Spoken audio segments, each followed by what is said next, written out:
COVID-19. Alors, de quoi veux-tu nous parler aujourd'hui?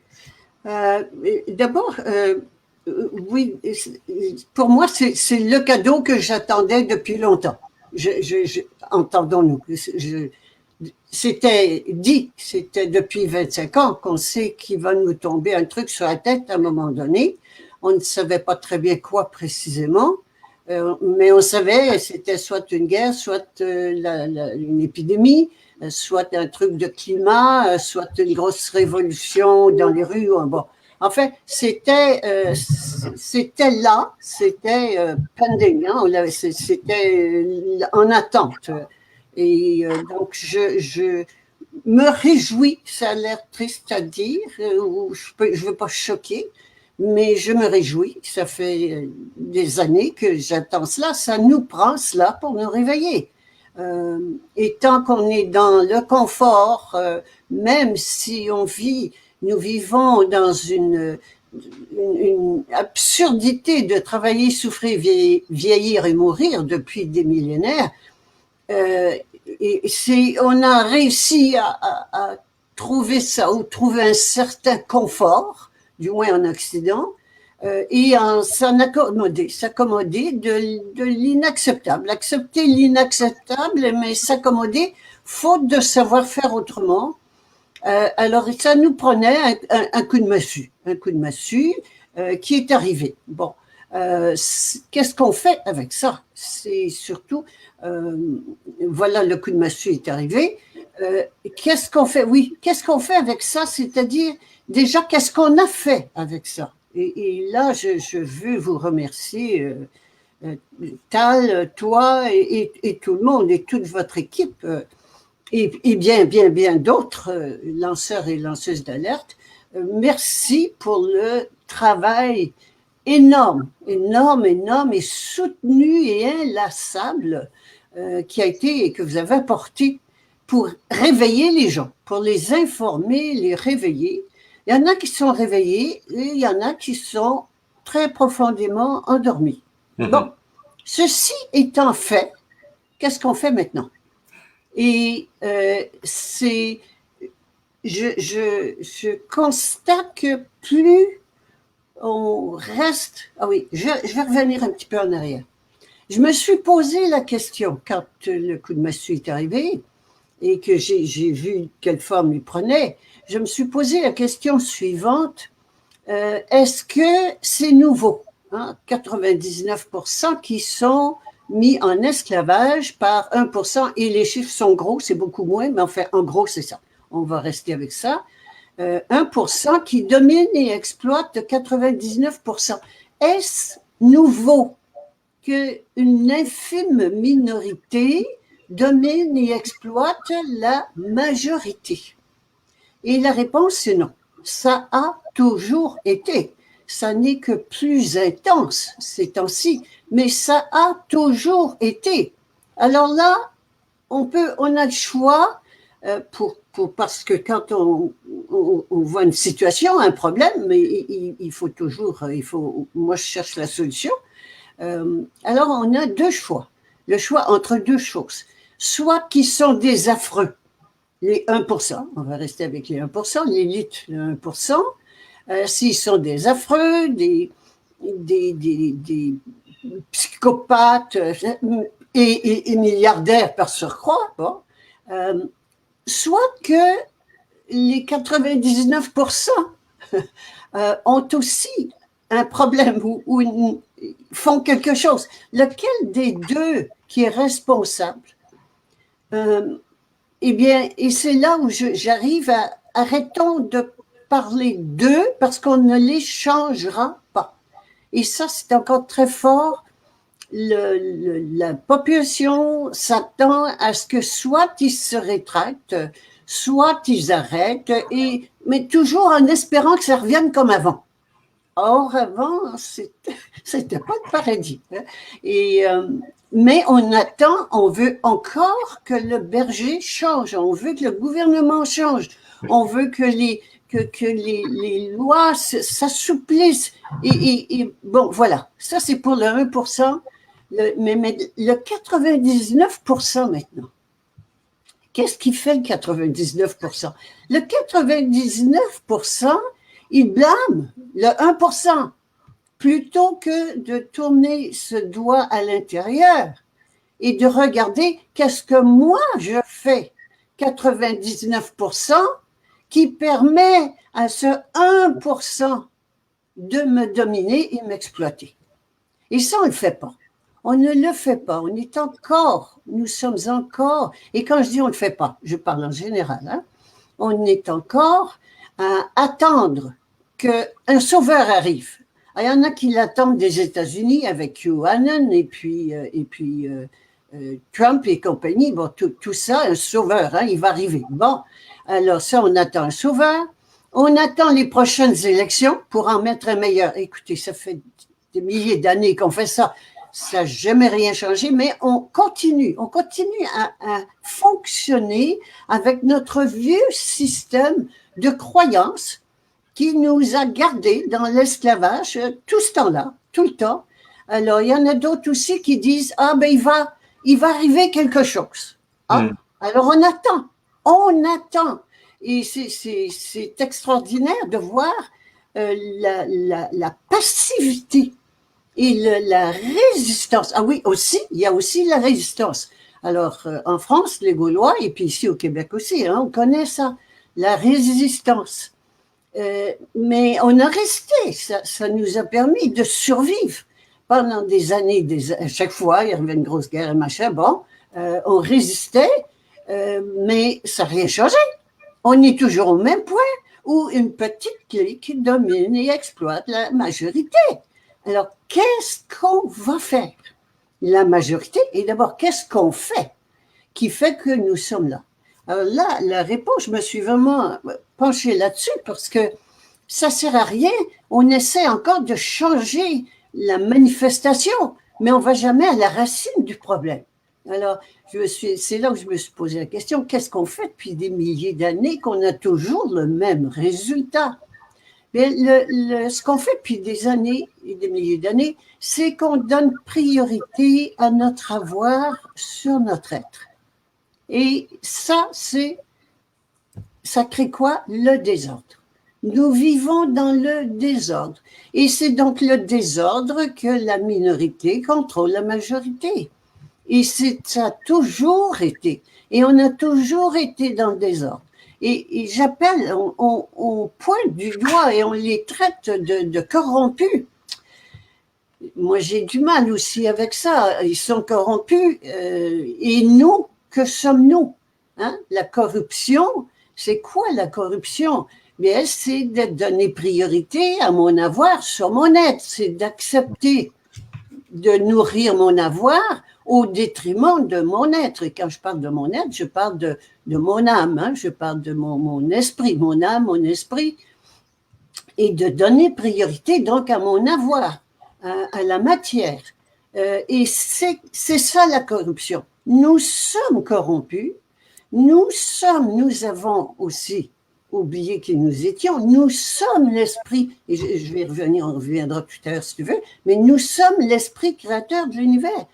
C'est ce que nous sommes, il n'est pas en haut au ciel assis dans ce grand fauteuil en attendant qu'on meure pour le rencontrer. Nous, l'esprit créateur est à l'intérieur de toutes ces créatures, ces créations. Et donc, c'est ce que nous sommes. Mais nous l'avons oublié et nous nous comportons en pauvres créatures, en moutons peureux, encore des animaux, nous sommes encore des animaux, nous nous comportons comme tels. Et les Grecs disaient, l'homme est le bétail des dieux. Et j'entends souvent, on est traités comme des animaux. Oui, nous en sommes encore. Nous sommes encore dans cette prison mentale d'animaux peureux qu'on appelle des moutons. Eh bien, c'est là qu'on est rendu. Ce que nous vivons en ce moment, c'est une crise évolutive. C'est pas une crise sanitaire, évidemment, tout le monde sait que c'est pas une crise sanitaire, mais c'est une crise évolutive où non seulement il faut qu'on retrouve le côté spirituel, parce que ça, plusieurs personnes aussi le voient, mais qu'on se transforme. C'est pas seulement une amélioration, c'est une transformation.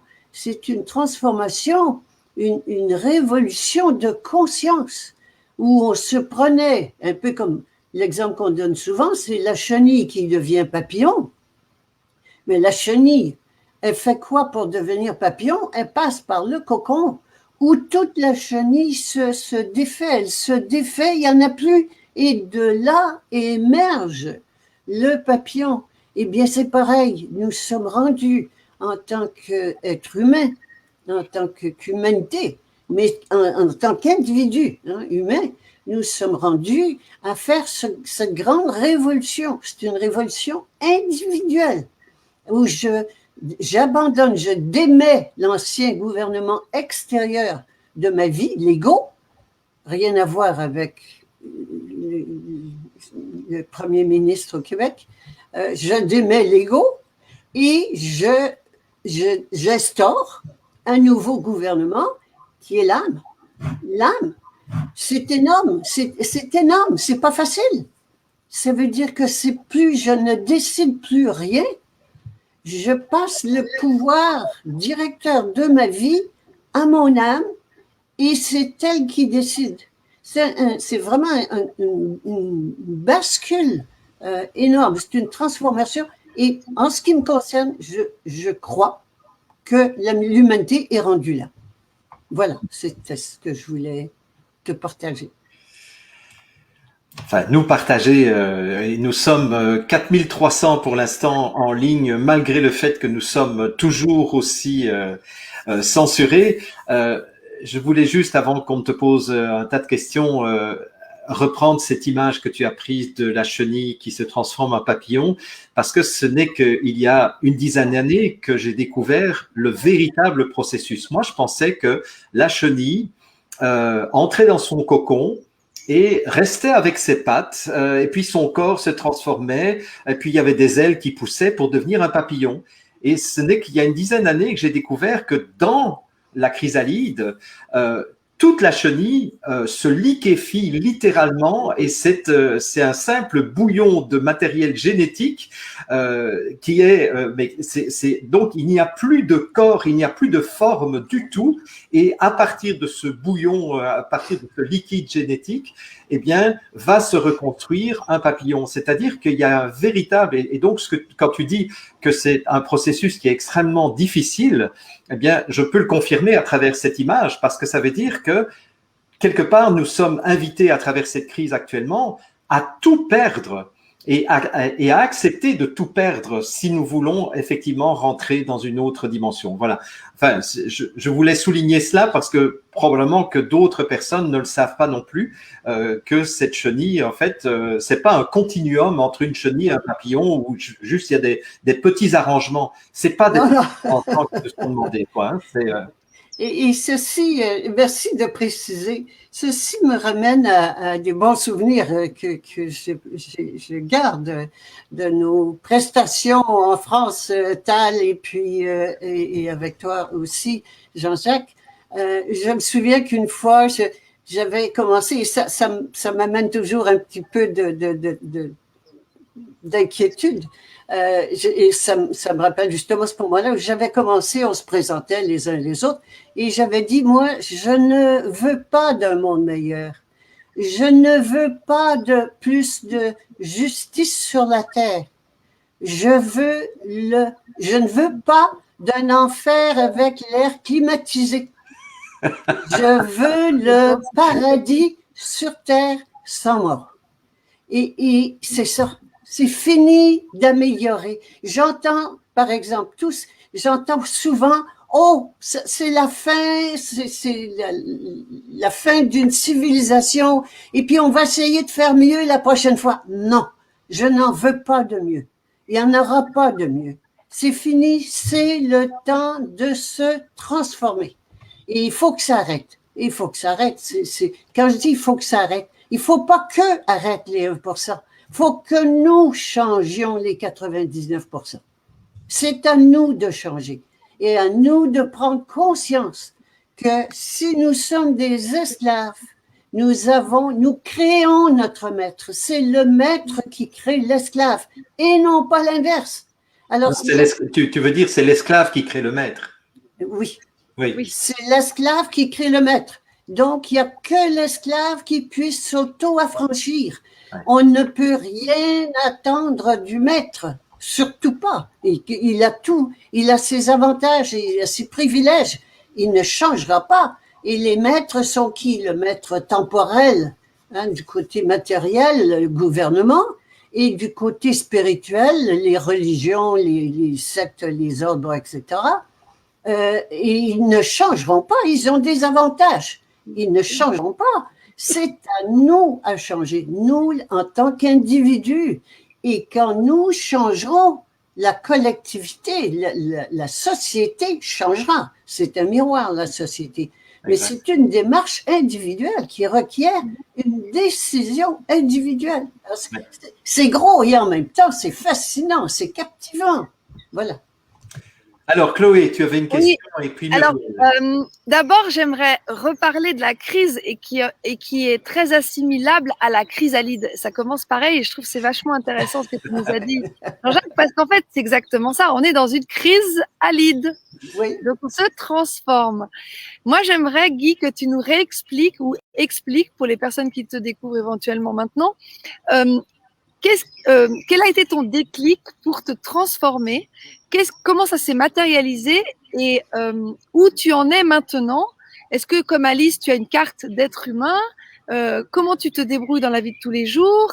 Est-ce que tu es embêté par l'État avec les impôts? Est-ce que tu as des factures qui arrivent à la maison? J'aimerais que tu nous expliques un petit peu tout ça. Il y a beaucoup, mais histoire de nous faire oser aller dans ce sens-là et franchir le pas. Bien, je vais répondre aux questions dont je me souviens, mais je vais commencer par comment je suis arrivée là, simplement avec du bon sens. Moi, je crois encore au bon sens. Je ne fonctionne qu'avec le bon sens. Et j'ai donc, en tant que médecin, je trouvais que le système médical était malade et je cherchais un remède pour le système médical. Et je me suis d'abord adressée, je cherchais donc qui peut changer, qui a le pouvoir de changer le système médical. Alors j'ai fait le tour de toute la hiérarchie du corps médical et je n'ai trouvé personne. Alors je me suis dit, s'il y a un corps, il faut qu'il y ait une âme. Âme médicale, jamais entendu parler de ça. Mais il faut qu'il y en ait une. S'il y a un corps, il faut qu'il y ait une âme. Et donc, l'essence. Hein, alors, je me suis dit, l'âme médicale, ben, il faut que ce soit l'essence même du système. Ben, l'essence du système, c'est le malade. S'il n'y a pas de malade, il n'y a pas de système. Il n'y a pas de corps, puis il n'y a pas de système. Ben alors, si c'est le malade qui a le pouvoir, comment se fait-il que le malade n'ait plus son pouvoir, qu'il soit à la merci du gouvernement, des médecins, des institutions? Eh bien, c'est que le malade est inconscient de son pouvoir et il le donne. Il le donne aux médecins et il donne son argent aux assurances. Ben le voilà dépossédé. Et c'est comme cela qu'on se retrouve avec un système qui est au service, donc où l'essence, l'âme du système est au service du corps et non pas le corps au service de l'âme. Ce qui revient à ce dont je parlais tout à l'heure, la corruption. La corruption, c'est de donner priorité à son corps sur son âme, à la matière sur l'esprit, à son avoir sur son être. Je répète des mots pour que qu'on sache de quoi on parle. Alors, on est en pleine corruption. Pas étonnant. Ça n'est pas étonnant. Qui va changer? Ben, c'est l'âme qu'il faut qu'il change. C'est l'âme qu'il faut qu'il change. C'est donc l'essence du système qui a le pouvoir. Et quand j'ai pris conscience de cela, je me suis dit, ben, si c'est bon pour le système, c'est bon pour moi. Et j'ai pris conscience donc que c'est mon âme qui doit mener ma vie et non pas mon corps, mon être et non pas mon avoir. Et que la toute-puissance la toute-puissance, elle est à l'intérieur de soi. La suprême, c'est ce qu'on appelle la souveraineté. Souveraineté, un mot très précis dans le dictionnaire, c'est l'autorité suprême. Il n'y en a pas au-dessus. Il n'y en a pas au-dessus. Donc, suprême, c'est ce qu'on appelait Dieu. Quand on croyait encore, en fait, les personnes qui ont connu, qui ont cru à la religion. Mais ce Dieu-là, il n'est pas à l'extérieur, il est à l'intérieur. Ah, donc je suis Dieu, déesse, et je l'appelais dièse. Mais c'est à l'intérieur. Nous sommes cette autorité suprême. Et pas, ça ne veut pas dire, ah ben j'ai le pouvoir de faire ce que je veux. Non, ce serait un ego suprême. Je ne parle pas d'ego suprême. L'ego, c'est le pouvoir extérieur. Je parle du pouvoir intérieur de l'âme, de cette diécité que nous sommes, qui est à l'intérieur de nous. Eh bien, à ce moment-là, c'est la toute-puissance, c'est la santé parfaite et c'est l'immortalité physique. Alors, la peur de la mort, c'est tout faux. Nous vivons dans un monde de fausseté à 100%.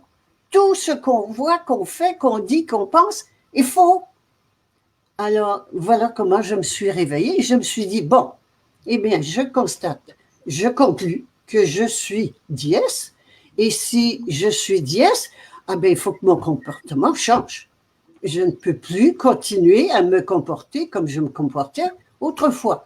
Et ça a commencé par le renouvellement de la carte d'assurance maladie. J'ai reçu la carte ici au Québec, on la renouvelle. Alors, je me suis posé la question, est-ce que Diaz a une carte d'assurance maladie? Non, évidemment. Non, je suis partie à rire. Alors, j'ai arrêté l'assurance maladie. Ensuite, sont arrivés plein d'autres choses, mais notamment le permis de conduire. Est-ce que Diaz a un permis de conduire? Non. Bon, alors j'ai supprimé le permis de conduire. Est-ce que ensuite il y avait toutes j'ai appris, ah oui, j'ai appris que les impôts allaient à 100% dans les poches des banquiers mondiaux. Oui. Ah, mon âme a dit non, tu peux pas continuer à collaborer avec ça. Alors j'ai arrêté de produire les déclarations d'impôts.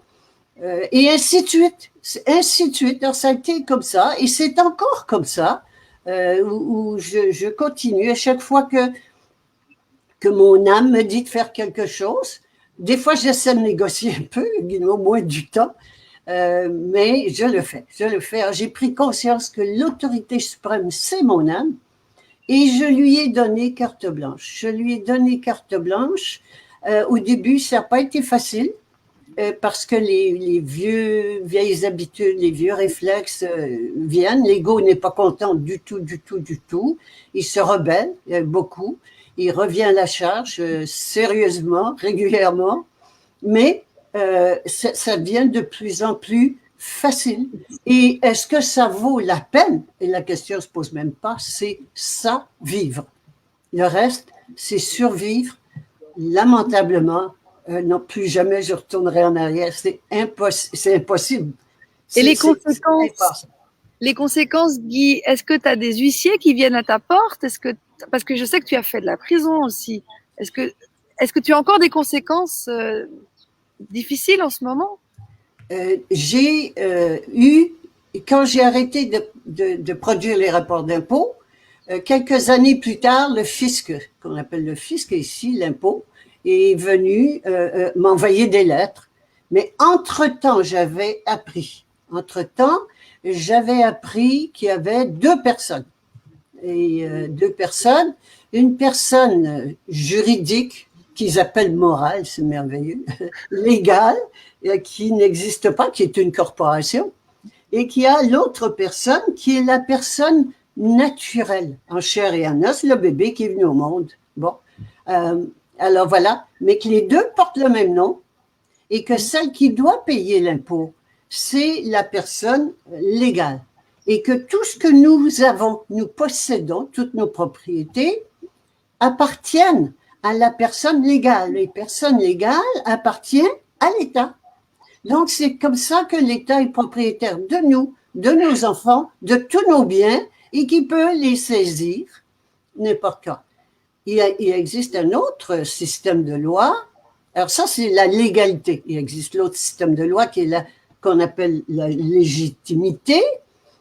Et ce système de loi qui est le droit commun, hein, le common law, le droit commun, où nous sommes, en anglais, ils vont dire souvent the sons of God, we're son of God, le fils de Dieu, et on a donc tous les droits qui nous sont conférés par notre Père. Eh bien, nous voilà encore dans un système de loi qui est le droit de la terre, celui-là, mais qui est une juridiction. Ben oui, mais je ne peux pas être souveraine sous la juridiction de quelqu'un d'autre. C'est impossible. Alors, moi, je me suis dit, ben, il faut que je fasse sauter les deux.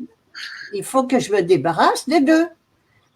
Or, la personne, l'homme de paille, le juridique, ne peut mourir que quand l'autre meurt, que quand la personne physique, naturelle, meurt. Ben, j'ai dit, on va les faire mourir tous les deux. Alors, j'ai fait mourir, c'est ce dont parlait tout à l'heure Jean-Jacques, j'ai fait mourir la personne naturelle, parce qu'on peut mourir de peur, et on meurt de peur habituellement, mais on peut aussi mourir à la peur. Alors, je l'ai fait mourir à la peur, j'ai fait un avis de décès, j'ai changé mon nom, j'ai fait partie, je m'appelais Guylaine, mais le mouton arrête d'avoir peur, et la laine est partie, et alors pourquoi je suis allée donc pour vous dire, j'avais appris ça. Alors quand on m'a demandé de produire des rapports d'impôts, je n'ai pas répondu parce que ça n'était pas moi. C'était la personne légale, la personne juridique. Et j'ai donc jamais arrêté ça. L'intérêt de ma démarche, et parce que je ne veux pas vous passer en revue toutes les étapes, je l'écris dans un livre si ça vous intéresse, la Madame Guy. Mais l'intérêt de cette démarche, c'est que je suis restée connectée à mon âme. Je n'ai pas joué le jeu. Je n'ai pas joué le jeu légal, ni du common law, ni du droit maritime. Aucun des deux. Je suis restée connectée à mon âme. Je n'ai répété qu'une seule chose tout du long. Je suis un être souverain avec un corps, une âme et un esprit. Vous n'avez pas juridiction sur moi. C'est tout ce que j'ai dit. Jamais rien. Alors, comme je me présentais pas et que le procès avait été fixé à une date ultérieure, ils m'ont dit, ben, comme vous ne vous présentez pas, on va vous garder en prison pour être sûr que vous soyez là le jour du procès. Alors, c'est comme ça que je suis allée en prison. Et si j'avais signé, parce que pour avoir justement de cette libération sous conditions générales, hein, les conditions simples de tu déménages pas, tu restes chez toi, tu déménages pas, bon, au gros truc, hein, il faut signer. Et si je signais, j'endossais. J'acceptais que j'étais la personne légale. Eh bien non, j'ai refusé de signer. Alors ça, je savais ça. Ça, faut le savoir. Il faut savoir parce que sinon, on comprend pas ce qui se passe. Et on se fait avoir de toute façon, mais on comprend pas ce qui se passe. Alors, c'est comme ça que je suis allée en prison. Et quand je suis sortie de prison, ensuite, plus tard, il y a eu un procès. Et le procès, je me suis... Ah oui, j'ai dit, remettons le procès, je vous promets que je me présenterai. Alors, je me suis présentée le matin, mais c'est pas moi qui me présentais. Je suis allée en chair et en os, mais j'ai commencé mon même petit monument et le juge m'a dit allez, moi, aujourd'hui, je juge Guylaine Manteau. Et puis, c'est tout. Il m'a dit... il m'a pas dit partez, mais c'était pratiquement cela. Alors, je suis partie. Et c'est tout. Il a condamné la personne juridique encore, qui n'est pas moi, il l'a condamné à $1000 payables sur 2 ans. Et c'est tout. Alors, et c'est fini depuis ce temps-là. Je n'en ai jamais entendu parler. Parce que c'est du chantage. Et bien, on va chanter jusqu'où? On va chanter. Qu'est-ce que je suis prête à vendre mon âme, parce que c'est vendre son âme finalement. Hein? C'est vendre son âme. Alors, oui, je vais revenir à ce que j'ai fait. Je suis restée branchée sur mon âme sans attendre de résultat. Ça, c'est très important. C'est-à-dire que de donner carte blanche à son âme, c'est transférer le pouvoir décisionnel de sa vie, de tout, à son âme. Ça veut dire que je n'ai plus aucun contrôle sur ma vie. Et c'est l'âme qui décide et j'obéis. Mon corps obéit à mon âme. Donc, il n'y a plus de séparation. Et c'est un mode de fonctionnement complètement différent. Mais il faut être sincère. Si je donne carte blanche, il faut que j'accepte les conséquences, c'est-à-dire ce que mon âme va décider et je n'en sais rien. Alors, je vais avec. Alors, je ne savais pas du tout ce qui arriverait. Ça finit, comme je vous l'ai dit. Ça aurait pu être le prison pour longtemps. J'en sais rien. Je n'avais aucune idée du résultat. Mais je savais une chose, que c'est l'âme qui décide. Ouais. Et que, pourquoi? L'âme, elle vibre, parce que tout est vibration. Et l'âme vibre à un niveau une fréquence plus élevée que l'ego. Alors, et que l'ego, et que tout ce monde dans lequel on vit, c'est un monde de l'ego, qui est dominé par l'ego, par notre ego individuel, donc il est manifesté dans la société. Et donc, l'âme vibre à un niveau plus haut, et c'est toujours la vibration la plus élevée en fréquence qui s'impose. Mais j'avais aucune preuve, je savais pas. Mais c'est comme ma patiente, c'est elle qui a le pouvoir. Et donc, je savais que c'était mon âme qui avait le pouvoir et qui a le pouvoir sur le juge. Il n'y a personne qui va décider. Mais mon âme, elle peut parler à l'âme du juge sans même qu'il soit au courant. Il ne sait même pas qu'il y en a une. Ou il sait pas, ça n'a pas d'importance. Mais c'est l'âme qui décide. Et c'est fascinant. Alors, c'est vraiment un autre monde, c'est un autre mode de vie. Alors, voilà la péripétie peut-être la plus intéressante que j'ai eue. Côté voiture, je me suis fait arrêter 3 ou 4 fois, mais c'est pas grave, ça. Tant que je savais pas que c'était une personne légale qui se faisait arrêter, bon, ben, je payais.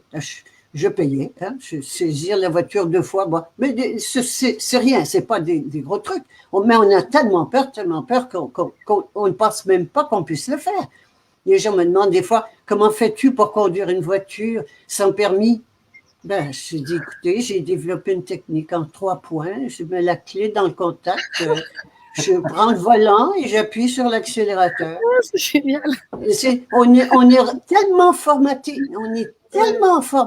et la prison est mentale. C'est une prison mentale dans laquelle nous sommes et on est rendu qu'on pense qu'on peut même pas conduire une voiture sans permis de conduire. Fascinant.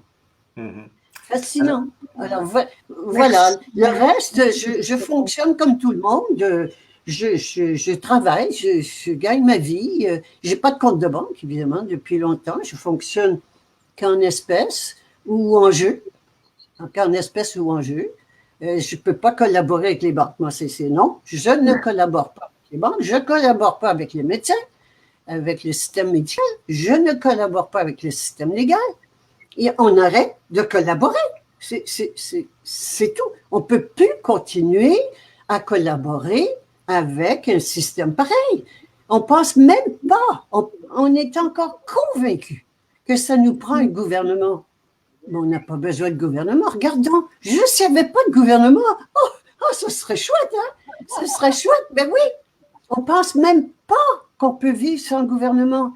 Alors, ce n'est pas de l'anarchie. L'anarchie qui est un très beau système quand même, magnifique, mais l'anarchie, c'est un non au pouvoir, au gouvernement extérieur, alors que ce que je propose, ce que je fais, c'est du oui au gouvernement intérieur. C'est un transfert de pouvoir de l'extérieur à l'intérieur.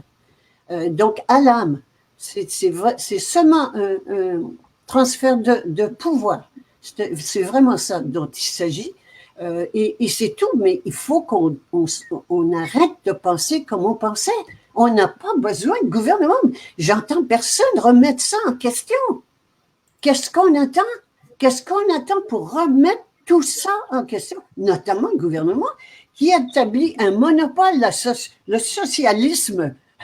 Oh, c'était beau le socialisme, pour tout le monde est égal, tout le monde va en avoir, hein, tout le monde peut être malade, c'est beau, c'est beau, c'est beau. Mais c'est quoi le socialisme? C'est un monopole. C'est un monopole d'État. Et une fois que le monopole d'État est établi, qu'est-ce qu'on fait? On le passe au privé. Monopole privé. C'est tout. C'est intelligent. C'est pour ça qu'il ça sert à rien d'essayer d'être plus malin qu'eux. Dans ce monde-là, ils vont toujours gagner. On ne gagnera jamais. Il faut sortir. Sortons-en. Voilà. D'ailleurs, Guy, je vais donner la parole à Muriel, qui est belge, comme moi d'ailleurs, et en Belgique. Oui, c'est vrai que toi aussi, tu es franco-belge, toi. La Belgique a prouvé ces dernières années qu'on n'avait pas vraiment besoin de gouvernement, puisque en Belgique, sur 10 ans, je pense qu'il y a eu plusieurs années complètes où il n'y a pas eu de gouvernement du tout. Alors, c'est bien la preuve que le gouvernement, on pourra s'en passer. Alors, Muriel, je te donne la parole pour interpeller Guy. Mais déjà, merci beaucoup, Guy, pour toutes ces explications, le partage de ton parcours. C'est vraiment super enrichissant. Et pendant que tu parlais, plus ça travaillait à l'intérieur de moi. Et j'ai parfois, en fait, en étant infirmière, j'ai parfois l'impression que je me dois d'aider certaines personnes. Et donc, dans cette démarche d'aider, je fais aussi entrave quelque part un petit peu à leur souveraineté. Et donc, voilà, je suis un peu c'est un peu ambivalent. J'ai à l'intérieur de moi quelque chose qui me dit, va, parce que des personnes ont besoin d'aide justement pour sortir de cette chrysalide. Et à côté, il y a quelque chose qui me dit que c'est un peu comme si je tirais sur une fleur pour qu'elle pousse plus vite et je vais risquer de l'arracher. Donc, comment mesurer, ne pas risquer de faire pire que bien, enfin, comment pouvoir aider les personnes qui viennent et qui tendent la main pour demander qu'on les guide un petit peu. Ou alors, est-ce qu'il vaut mieux ne rien faire et laisser faire les choses? Voilà, je me pose un peu cette question-là. Ça se bouleverse un peu dans ma tête. Oui, est-ce que tu le fais dans le système? Tu es infirmière? Tu es dans le système? Je suis sortie du système depuis le mois de novembre, puisque je ne peux plus travailler dans le système. Hein. Ce n'est pas possible. Donc, je suis enseignante aussi pour les infirmières, mais je suis également pour le moment sortie du système. Là, je continue encore à travailler un petit peu en santé mentale. Et je vais laver des personnes qui ont perdu leur autonomie. Oui. D'abord, travailler dans le système, on sert le système. Ça c'est important. Parce que il y a des normes, il y a qu'à voir. Les infirmières n'ont pas le droit de parler, les médecins n'ont pas le droit de parler, ils doivent faire, sinon ils perdent leur droit de pratique, etc. On sert le système. Et tous les systèmes servent l'argent, servent le 1%, on va continuer d'appeler 1%, l'élite, quel que soit le nom qu'on lui donne. Tous les systèmes servent l'argent par le biais du gouvernement. Alors, c'est pour ça on voit un monopole du gouvernement dans tous les domaines. L'éducation, les gros morceaux, l'éducation, la santé, la culture, et le gouvernement, c'est un percepteur d'impôts. Alors, il tombe mouton, il prend la laine, et puis après, il la distribue, soi-disant pour le bien de tout le monde et l'uniformité, mais il donne à qui? Il donne aux banquiers. Alors, il donne à l'argent. Alors, à chaque fois que je travaille, j'ai une petite phrase que j'utilise souvent, dis-moi qui te paie, je te dirai qui tu sers. Alors, si tu es payé par le système, tu sers le système et le système sert l'argent. Alors, à toi de voir, mais on peut sortir du système et aider les gens. Pourquoi faut-il aider les gens à travers le système? Parce que, pour les gens, ils n'ont pas à payer. Voilà donc comment on se fait acheter. On est corrompu jusqu'aux oreilles. Hein? On se fait acheter. On se fait acheter par les trois gros pièges, la sécurité, la facilité et la gratuité. Donc, ben là, il faut qu'il paye. Il faut qu'on s'assume, en tant qu'individu. Absolument, qu'on s'assume en tant qu'individu. Oui, mais, hein, ben alors là, le mouton qui commence et puis qui dit, oui, mais je paie pour ça, je paie pour le service. Oui, on s'est trompé. On arrête. On paie pour les soins, on paie pour, on arrête de collaborer avec le système. Alors, c'est à toi de voir, mais ne pas oublier, n'oublions pas que nous pouvons aider les gens quand j'ai des compétences. J'ai des compétences, de l'expérience, des connaissances, quelles qu'elles soient. Il y a plein de gens qui en ont besoin autour. Et je peux les aider, absolument. Tout le monde peut sortir du système et gagner sa vie très bien avec les gens autour, à rendre des services, absolument. Je ne sais pas si ça répond à ta question. Mais le fait de les aider, on ne va pas entraver justement leur cheminement. On ne va pas aller les tirer pour qu'ils s'éveillent plus vite. Tu vois, par rapport à... Je peux pas éveiller des gens. Je peux pas les faire s'éveiller. Je peux peut-être leur poser une question quand je les vois. Par contre, quand ils viennent en consultation, qui es-tu? Oui. Leur rappeler ou leur faire prendre conscience de qui ils sont. Je pense que je sors ma petite plaque, ma plaque ici. Oui. Voilà, je me souviens de qui je suis. On est là, c'est le gros morceau, c'est la pierre d'achoppement de l'humanité. En ce moment, on a oublié qui nous sommes. Et comme nous avons oublié qui nous sommes, eh bien, nous sommes automatiquement inférieurs à quelqu'un d'autre. C'est tout. Alors, puis, on veut s'appeler souverain. Non, je peux pas être souverain si je suis sous la juridiction de quelqu'un d'autre. Et la preuve, c'est que l'Europe, avant l'Europe, que l'Europe unie soit constituée, il y avait 12 pays souverains qui se disaient souverains, mais qui ont perdu leur souveraineté. Mais ça ne se perd pas, la souveraineté. On ne peut pas perdre la souveraineté, je suis l'autorité suprême. C'était une fausse souveraineté. Les pays souverains, la constitution souveraine, la reine, on en a une ici, la reine souveraine, c'est toute la fausse souveraineté. Nous vivons dans un monde de mensonges complets à cause de notre perception. Nous le voyons, nous percevons le monde à travers des yeux de mouton, de cerveau de mouton. Et c'est ça qu'il faut qu'il change. La prison est mentale. Elle est mentale. Alors oui, tu peux aider les gens, sûrement que tu peux aider les gens, mais hors système encore mieux. Oui, voilà. Tal, je vois que tu avais envie d'intervenir là. Ah oui, je suis très touché d'entendre Guy parce que je connais Guy depuis quelques décennies et le livre qu'elle avait écrit, qui a commencé son chemin, qui était La mafia médicale, était un livre bouleversant qui montrait la folie de Big Pharma et c'est un livre précurseur parce qu'on voit maintenant avec les années de recul que tout ce qui était dit dans ce livre, c'était la réalité du système qui est fait contre les gens et pas pour eux. Et maintenant, on le voit, Big Pharma avec le monde des vaccins, etc., c'est un monde d'une folie totale. Et je crois que j'aime beaucoup ce que dit Guy, parce que la solution, elle n'est pas à l'extérieur. Ce n'est pas quelqu'un qui va faire, c'est nous qui devons nous relier à notre âme. Et à partir de là, on entre dans cette nouvelle dynamique que Guy appelle la jument ailée. Je trouve que c'est une très belle image, ne plus être ni un bouton blanc ni un bouton noir, mais nous envoler dans cette liberté intérieure retrouvée où on n'obéit plus qu'à soi-même. Et je suis sûr que c'est ce qui va se passer dans les temps qui viennent. Parce que les gens qui obéissent aux autres, ils sont mal barrés, si je puis dire. Mais ceux qui obéissent à eux-mêmes, ils ont un espace extraordinaire de souveraineté et de liberté. Je suis très touché de l'exemple de Guy. Je trouve qu'elle vit ce qu'elle dit depuis tellement d'années avec une telle puissance que c'est vraiment un message magnifique. Oui. Merci, Tal. Il y a une chose que je voudrais peut-être une petite précision. Avant de s'envoler, il faut apprendre à trotter, à galoper, à sauter. C'est vrai. D'où l'étape de la jument souveraine. Hein? C'est la première étape. Et après cela, et c'est ça l'étape difficile.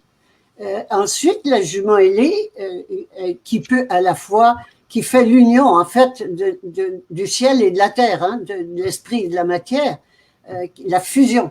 Mais il y a l'étape jugement souveraine qui est, et je ne veux pas le cacher, je ne veux pas faire croire que c'est tout ça c'est beau, il y a qu'un non, non, c'est l'étape d'apprentissage de qui on est, et c'est de l'apprentissage. C'est pas facile, ça n'est pas facile, mais de plus en plus facile au fur et à mesure qu'on avance. Je vous laisse seulement préciser ça, pas qu'on ait l'impression que oh bon, c'est facile, il suffit de pas tout à fait. Excellent.